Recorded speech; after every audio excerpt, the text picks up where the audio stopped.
जरूरी सूचना है सभी स्टूडेंट्स के लिए। स्टडी फॉर सिविल सर्विसेज का Android app Google play store में आ चुका है, उसको प्लीज तुरंत इंस्टॉल कर लीजिए। और अगर आप स्टडी फॉर सिविल सर्विसेज के सिर्फ ऐप से कोई भी कोर्स, कोई भी पीडीएफ परचेज करते हैं, तो उसमें अप्लाई कूपन, अगर आप ज्ञान सर जो है आप उसमें अप्लाई करते हैं, ये कूपन कोड है, तो उसमें 20% फीस तुरंत माफ हो जाएगी। मतलब 20% डिस्काउंट तुरंत उसमें लग जाएगा। ज्ञान सर लिखना है, नॉर्मली ज्ञान सर, स्मॉल लेटर में है सब कुछ, कोई स्पेस नहीं, कोई कॉलम नहीं, सिर्फ ज्ञान सर, GYANSIR। इस तरह से अगर कूपन कोड लगाते हैं आप ऐप में बाई करने से पहले, जो अप्लाई कूपन वाले में आता है, तो 20% का डिस्काउंट तुरंत मिलेगा। वीडियो देखिए।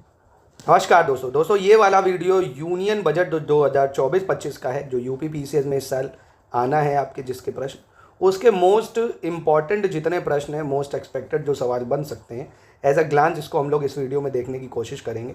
तो स्टडी फॉर सिविल सर्विसेज के एकदम लेटेस्ट एंड पैटर्न वाला ये वीडियो होगा। तो यूनियन बजट, यूपी बजट, सब कुछ आपको करना होगा, क्योंकि इससे आप ये मानिए मोटा मोटा यूनियन और यूपी बजट मिला के आपने अगर प्रीवियस ईयर पेपर अच्छे से सॉल्व करे होंगे तो 6 से 7 सवाल तो आते ही आते हैं ना, ये आपने देखा होगा। तो आइए इसको देखते हैं दोस्तों।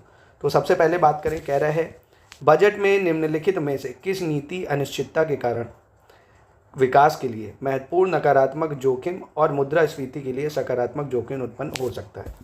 Budget talks about which of the following policy uncertainties to pose significant downside risk for growth and upside risk in inflation. परिसंपत्ति की बढ़ी कीमतें यानी एलिवेटेड एसेट प्राइस, राजनीतिक अनिश्चितताएं यानी पॉलिटिकल अनसर्टेनिटीज, शिपिंग व्यवधान यानी शिपिंग डिस्ट्रप्शन, या ऑल ऑफ द अबव।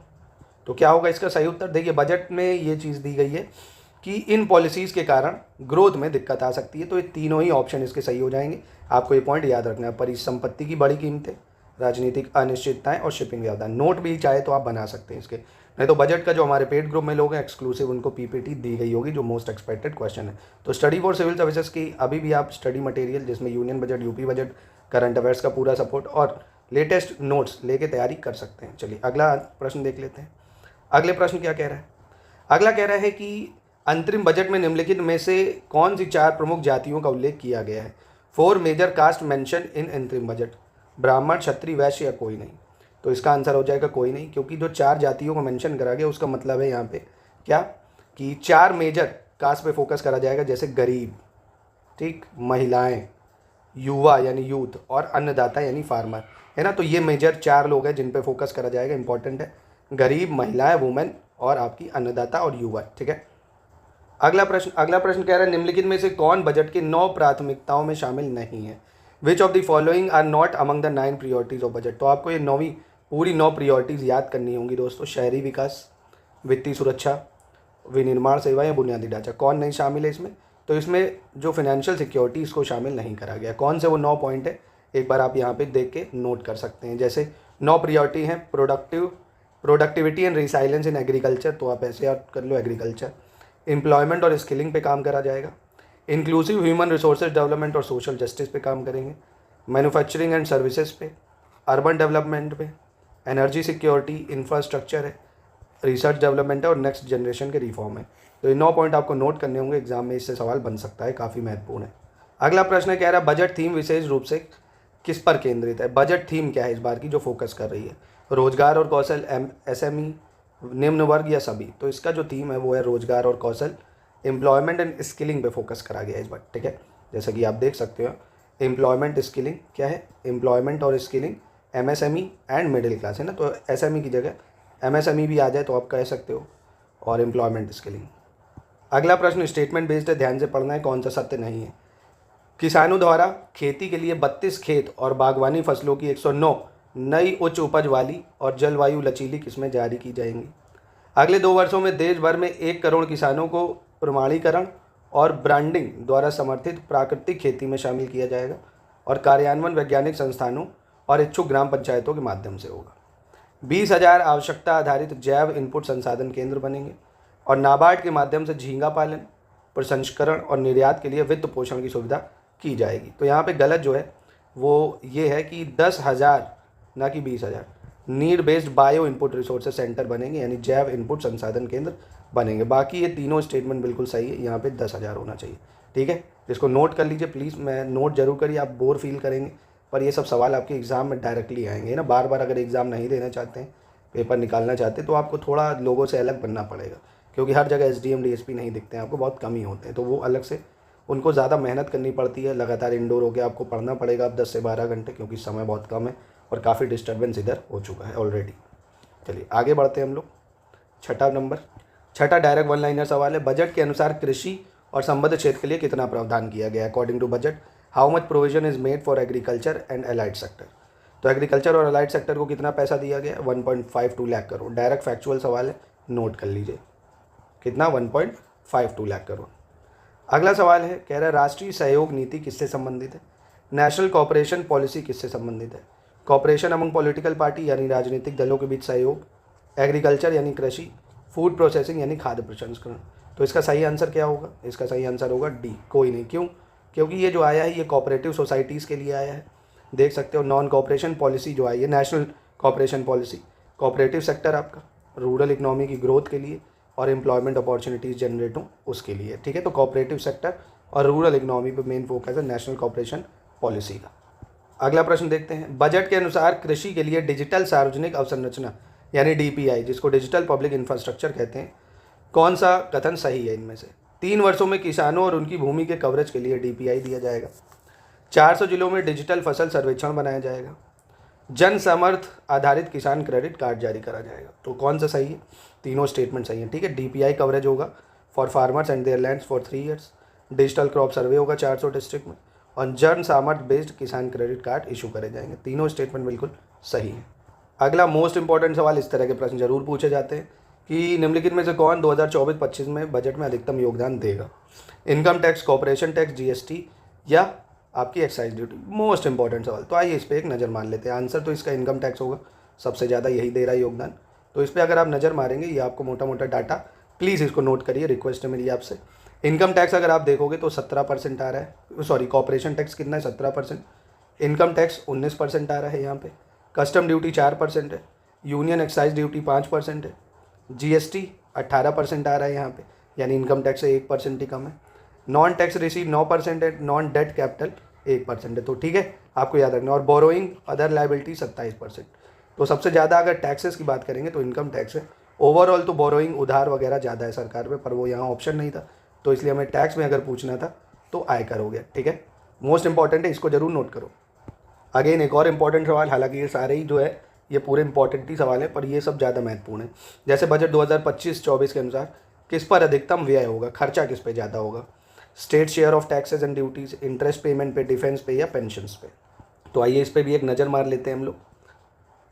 आप देखेंगे यहाँ पे तो सबसे ज़्यादा जो खर्चा होगा, तो पहले अगर हम बात करें जो सेंट्रल सेक्टर की स्कीम्स हैं उन पे कितना खर्चा हो रहा है? 16%।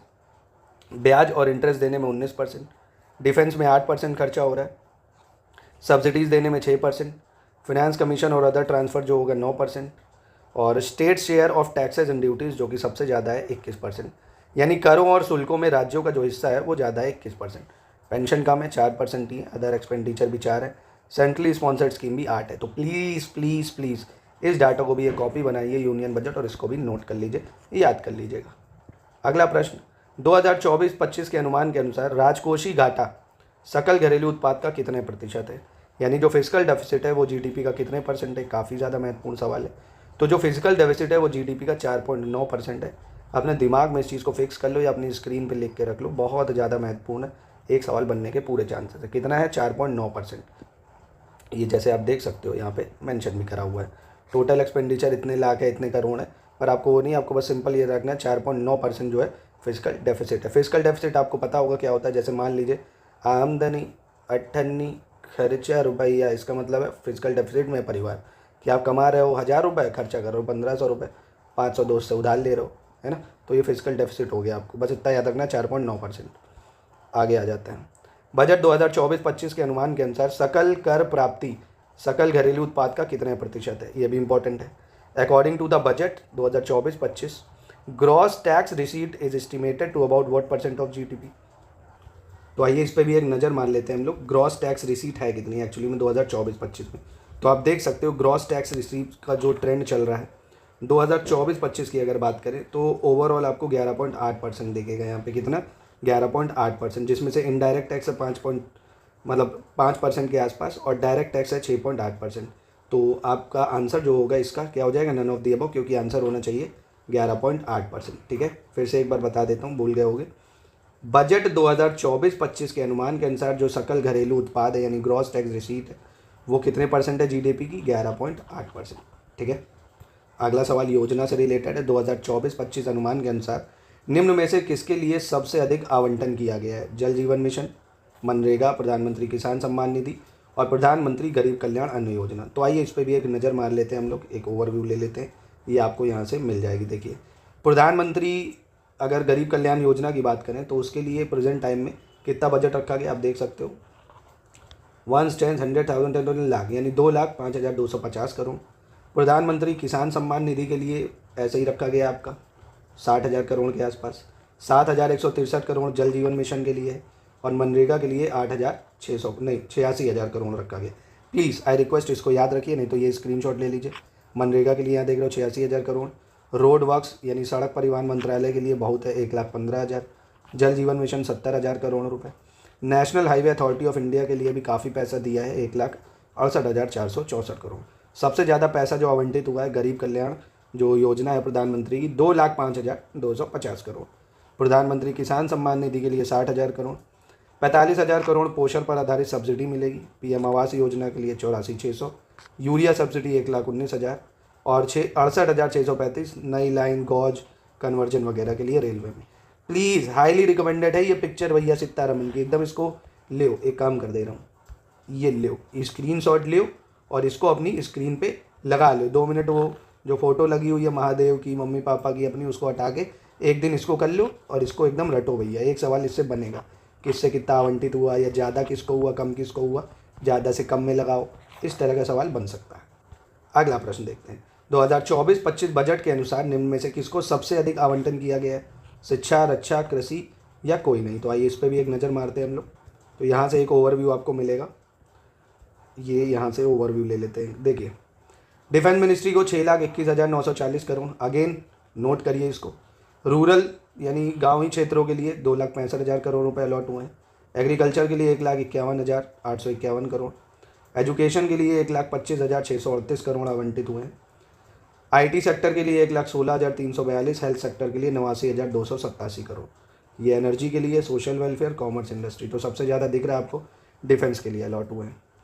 मतलब एक फैक्ट आप अगर यहाँ देखोगे, जो 6,21,940 करोड़ है जो कि 75 बिलियन US डॉलर के आसपास है, हाईएस्ट अमंग मिनिस्ट्री, सबसे ज़्यादा, और 1,72,000 करोड़ रुपये एलोकेट करा है कैपिटल एक्वाजिशन के लिए, है ना, और बॉर्डर रोड ऑर्गेनाइजेशन, इन सबको मिला के इतना है। तो आपको मोटा मोटा डिफेंस का जरूर याद रखना 6,21,940 करोड़ रुपए।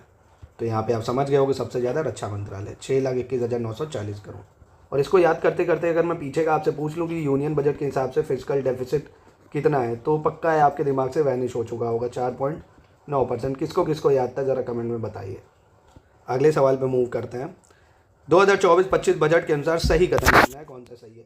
विदेशी कंपनियों पर कॉर्पोरेट कर की दर है वो 40 से घटाकर 35 करी गई, यानी कॉर्पोरेट टैक्स फॉरेन कंपनीज के लिए कम करा गया 40 से 35। अल्पकालिक पूंजीगत यानी शॉर्ट टर्म जो कैपिटल गेन टैक्स है उसको 20% कर दिया गया, जबकि वित्तीय परिसंपत्तियों पर दीर्घकालिक पूंजीगत लाभ कर को बढ़ाकर 12.5। इंग्लिश में कहें तो short term capital gain tax 20%, while long term capital gain tax rates 12.5%। अगला STT यानी सिक्योरिटी ट्रांजैक्शन जो टैक्स है उसको बढ़ाकर 0.02 कर दिया गया है। तो कौन सा सही है? ये तीनों स्टेटमेंट बिल्कुल सही हो जाएंगी, चाहे तो आप नोट कर सकते हैं, महत्वपूर्ण है। अगले प्रश्न पे आ जाते हैं। बजट 2024-25 अनुमान के अनुसार निम्नलिखित में से कौन से अगली पीढ़ी के सुधार हैं, ये आपको बताने होंगे। NPS वात्सल्य, सभी भूमियों के लिए अद्वितीय भूमि पार्सल पहचान संख्या या भू आधार, जलवायु वित्त के लिए वर्गीकरण, या सारे, है ना। तो which among the following are next generation reform? NPS Vatsalya, unique land parcel identification number और टैक्सोनॉमी फॉर क्लाइमेट फाइनेंस, तीनों ही इसके सही हो जाएंगे। आइए एक नज़र मार लेते हैं इस पर। तो इस टाइप के रिफॉर्म रखे गए हैं, नेक्स्ट जनरेशन रिफॉर्म। आप चाहें तो एक स्क्रीनशॉट इसका मोटा मोटा ले सकते हैं, ठीक है। जैसे unique land parcel, survey of map sub division, linkage to farmer to register, establishment of land registry. तो ये कुछ देखिए NP वात्सल्य है ना, तो इसको आप रीड करिए। इस तरह की जो प्रियोरिटीज़ है विकसित भारत के लिए रखी गई। अगला प्रश्न कह रहा है बजट 2024-25 के अनुसार पूर्वोदय योजना निम्नलिखित में से किस राज्य को कवर नहीं करेगी?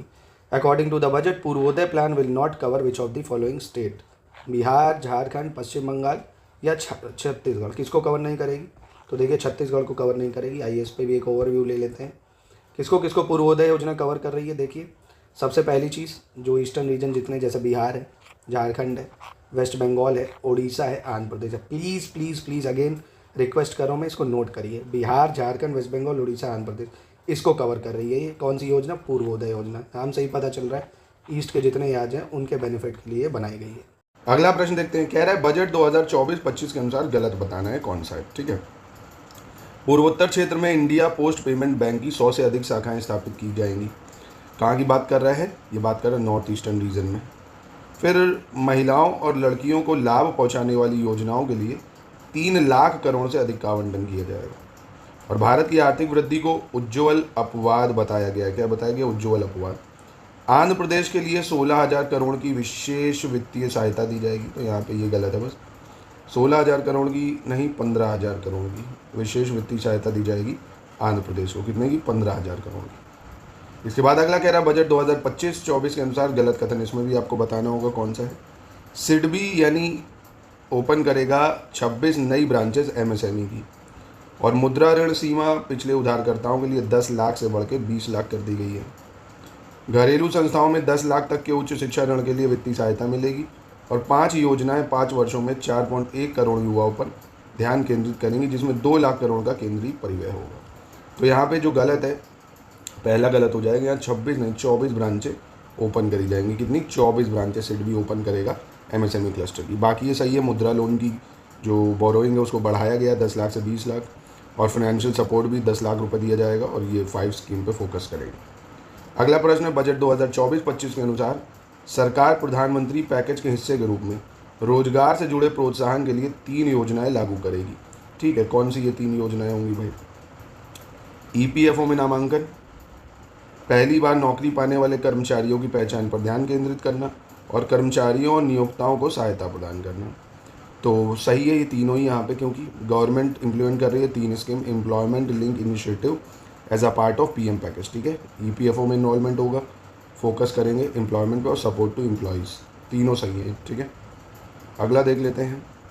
कह रहा बजट 2024-25 के अनुसार प्रधानमंत्री ने 5 योजनाओं और पहलों का पैकेज जारी किया है, जिसके तहत 4.1 करोड़ युवाओं को रोजगार, कौशल और अन्य अवसर उपलब्ध कराए जाएंगे। तो 5 साल की अवधि में इसका केंद्रीय परिव्यय कितना होगा ये आपको बताना है। तो 5 साल की अवधि में इसका जो केंद्रीय परिव्यय वो होगा 2 लाख करोड़ रुपए। कितना है? 2 लाख करोड़ रुपए। इसके बाद अगला कह रहा बजट 2024-25 में निवेशकों के सभी वर्गों के लिए निम्नलिखित में से किस कर को समाप्त करने का प्रस्ताव है भाई? तो ये बहुत इंपॉर्टेंट है। एंजल टैक्स जो है इसको समाप्त करा जा रहा है। एंजल टैक्स क्या होता है? एंजल क्या होता है? कहते हैं ना तुम मेरे लिए एंजल है, दूसरी दुनिया से। तो ऐसे ही जो बाहर की कंपनियां होती हैं, अनलिस्टेड कंपनियां होती हैं, जो वो टैक्स पे करती हैं यहाँ के फंड जनरेट करके जो कमा के, उसको एंजल टैक्स बोला जाता है भाई, सिंपल वर्ड में। तो ये हो जाएगा इसका आंसर। अगला है बजट 2024-25 के अनुसार ग्रामीण और शहरी क्षेत्रों में पीएम आवास योजना के तहत कितने अतिरिक्त घरों का निर्माण किया जाएगा ना। पीएम आवास योजना के तहत रूरल में कितने घर बनाए जाएंगे? 1 करोड़, 2 करोड़, 3 या 4? बताइए। तो ये भी याद रखना, काफ़ी महत्वपूर्ण। 3 करोड़ घरों का निर्माण करा जाएगा। इसके बाद कह रहा बजट 2024-25 के अनुसार प्रधानमंत्री जनजातीय उन्नत ग्राम अभियान, जनजातीय उन्नत ग्राम अभियान से कितने आदिवासियों को लाभ मिलेगा भाई? नाम याद रखना, प्रधानमंत्री जनजातीय उन्नत ग्राम अभियान से 5 करोड़ लोगों को लाभ मिलेगा। कितने? 5 करोड़ लोगों को लाभ। बजट 2024-25 के अनुसार मॉडल कौशल ऋण से प्रति वर्ष कितने छात्रों को लाभ मिलेगा भाई? है ना, model skill loan will benefit how many students? बताइए। मतलब 10,000, 15,000, 20 या 25,000? तो इससे 25,000 छात्रों को डायरेक्ट लाभ मिलेगा। कितने? 25,000। इसके बाद कह रहा बजट 2024-25 के अनुसार गया में औद्योगिक नोड किस औद्योगिक गलियारे पर विकसित किया गया है? एन इंडस्ट्रियल नोड एट गया will be develop on which industrial corridor? Delhi Mumbai औद्योगिक गलियारा, चेन्नई बेंगलुरु, बेंगलोर मुंबई, या कोई नहीं? तो देखिए इसका आंसर डी हो जाएगा। क्यों? क्योंकि इसको सेट करा गया है अमृतसर कोलकाता इंडस्ट्रियल कॉरिडोर में। आपके बीपीएससी के लिए तो बहुत ज़्यादा इंपॉर्टेंट है। डायरेक्ट सवाल बन सकता है कि Amritsar Kolkata industrial corridor support कर रहा है नोडल इंडस्ट्रीज एट गया। ठीक है, इंडस्ट्रियल नोड एट गया। तो इंपॉर्टेंट है, याद रखिएगा। क्या है? इंडस्ट्रियल नोड गया में अमृतसर कोलकाता इंडस्ट्रियल कॉरिडोर। इसके बाद कह रहा है बजट 2024-25 के अनुसार निम्नलिखित में से कौन आंध्र प्रदेश के लिए जीवन रेखा है as per budget 24-25 lifeline for Andhra Pradesh, तो ये है आपका पोलावरम सिंचाई परियोजना, ठीक है। लाइफलाइन फॉर आंध्र प्रदेश पोलावरम सिंचाई परियोजना, ये नाम जरूर याद रखना भाई, बहुत ज़रूरी है। अगला प्रश्न, बजट 2024-25 के अनुसार सरकार नगर नियोजन योजनाओं का बेहतर उपयोग करके राज्यों और निजी क्षेत्रों के साथ साझेदारी में कितने शहरों में पूर्ण बुनियादी ढांचे के साथ निवेश के लिए तैयार प्लग एंड प्ले औद्योगिक पार्कों का विकास करेगा। एक बार इंग्लिश में भी देख लीजिए इसको। Government will facilitate development of investment ready plug and play industrial park with complete infrastructure in how many cities in partnership with the states and private sector bye better using town planning schemes. तो government ये देखिए क्या कर रही है, government 12 industrial park बना रही है, 12 इंडस्ट्रियल पार्क बना रही है 100 शहरों में, है ना, 100 सिटीज़ में। तो ये आपको याद रखना बहुत ज़रूरी है ये वाला प्रश्न भी। तो देख सकते हो आप, गवर्नमेंट अनाउंस करे 12 इंडस्ट्रियल पार्क इन 100 सिटीज़ और इन्वेस्टमेंट रेडी प्लान है ये प्लग एंड प्ले का, ठीक है, जो अराउंड 100 शहरों में चलेगा। वही इंफ्रास्ट्रक्चर मेनली डेवलप करा जाएगा यहाँ पे। अगला प्रश्न देखते हैं, कह रहा बजट 2024-25 के अनुसार स्वामित्व यानी ओनरशिप, पट्टे यानी लीजिंग और ध्वजांकन यानी फ्लैगिंग सुधारों को किस भारतीय उद्योग की हिस्सेदारी में सुधार के लिए लागू किया गया है। तो ये शिपिंग, शुगर, केमिकल या किसके लिए आया है, तो शिपिंग के लिए इसको लागू करा गया है, ठीक है, शिपिंग के लिए। Ownership, leasing, flagging reform will be implemented to improve share of Indian shipping industry to generate more employment. Please इसको याद रखिएगा, शिपिंग इंडस्ट्री। अगला प्रश्न कह रहा है बजट 2024-25 के अनुसार पीएम आवास योजना शहरी 2.0 के तहत 1 करोड़ शहरी गरीब और मध्यम वर्गीय परिवारों की आवास आवश्यकताओं को कितने निवेश से पूरा किया जाएगा भाई। तो ये कितना निवेश करा गया इसके लिए, 10 लाख करोड़ रुपए। कितना, 10 लाख करोड़।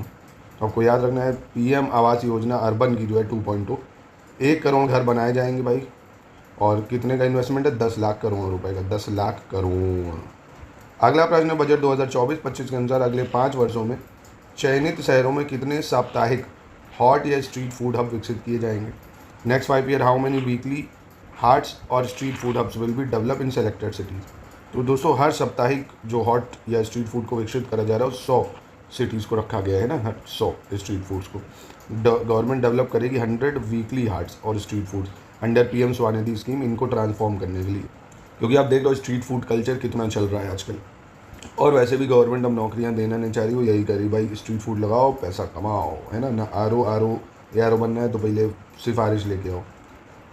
चलिए खैर, अंतरिम बजट में की गई घोषणा के अनुरूप कितने घरों को हर महीने 300 यूनिट तक मुफ्त बिजली प्राप्त करने में सक्षम बनाने के लिए छतों पर सौर संयंत्र लगाने के लिए पीएम सूर्य घर मुफ्त बिजली योजना शुरू करी गई है। तो योजना याद रखना क्या नाम है, पीएम सौर्य घर मुफ्त बिजली योजना, ठीक है। ये इंस्टॉल करेगी कितने, 1 करोड़ जो है उसको, मतलब 1 करोड़ हाउस होल्ड इसमें कवर करे जाएंगे 300 यूनिट तक फ्री बिजली के लिए। अगला कह रहा है बजट 2024-25 के अनुसार निम्नलिखित में से किसे सफल काशी विश्वनाथ मंदिर कॉरिडोर की तर्ज पर विश्व स्तरीय तीर्थ और पर्यटन स्थलों में बदलने के लिए समर्थन दिया गया है। विष्णु मंदिर कॉरिडोर या महाबोधि मंदिर कॉरिडोर, दोनों ही इसके आंसर सही हो जाएंगे, याद रखिएगा दोस्तों, ठीक है। Kashi Vishwanath temple corridor transform them into world class Pilgrim, Vishnu पद मंदिर कॉरिडोर और महाबोधि मंदिर कॉरिडोर। चलिए अंतिम प्रश्न आज का बजट का, बजट 2024-25 के अनुसार अंतरिक्ष अर्थव्यवस्था का विस्तार करने के लिए कितने करोड़ का उद्यम पूंजी कोष स्थापित किया जाएगा। As per budget 24-25 a venture capital fund of how much will be set up to expand space economy.